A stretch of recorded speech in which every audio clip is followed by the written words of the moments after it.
xildhibaan cabdiraxmaan ismaan caalin cabdiraxmaan dheere waxa uu warbaahinta sharaxaad ka siiyay asbaabta keentay inuu ka laabto damiciisii hore ee ku aadanaa u tartamida jagada gudoomiyaha golaha dhexe ee xisbiga kulmiye kaasoo la qorsheeyay inuu 23 bishan ka qabsoomo magaalada Boorama ee xarunta gobolka Awdal. waxaa baraha bulshada ku jira warka muxuu ahaa inaan isu sharaxayo gudoomiyaha golaha dhexe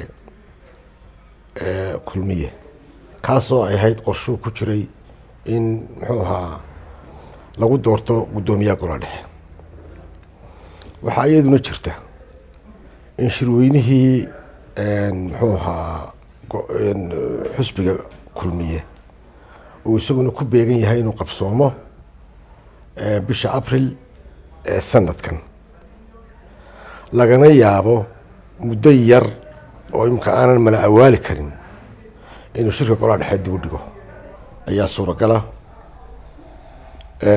sidaa daraaddeed anigoo markii hore uu iga baxay war inaan isu sharaxayo, waxaan doonayaa maanta halkan inaan ka caddeeyo go-aan hoggaanka golaha hoggaanka xisbiga kulmiye wada jir ahaan u qaatay oo aniguna aan muxuu ahaa talada wax ku lahaa, oo inaanan shirkan golaha dhexe qabsoomiyey bishan inaanan isu sharaxin maadaama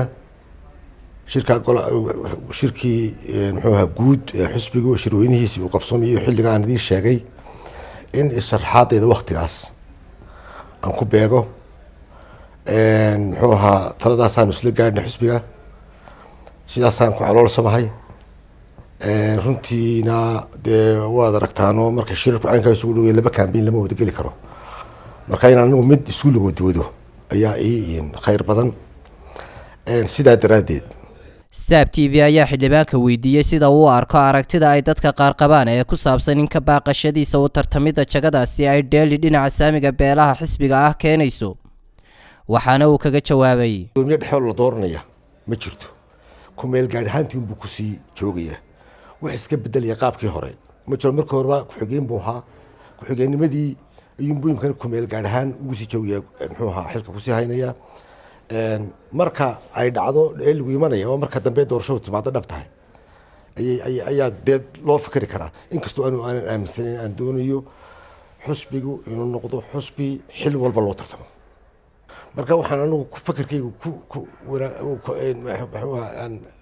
yani qabaa mustaqbalka inay xusbiyadina ka gudbaano aanay noqono waxyaabo reero u kala xidhan, aanay noqono ama boosas u kala xidhan reer ee xil walba lagu tartamo.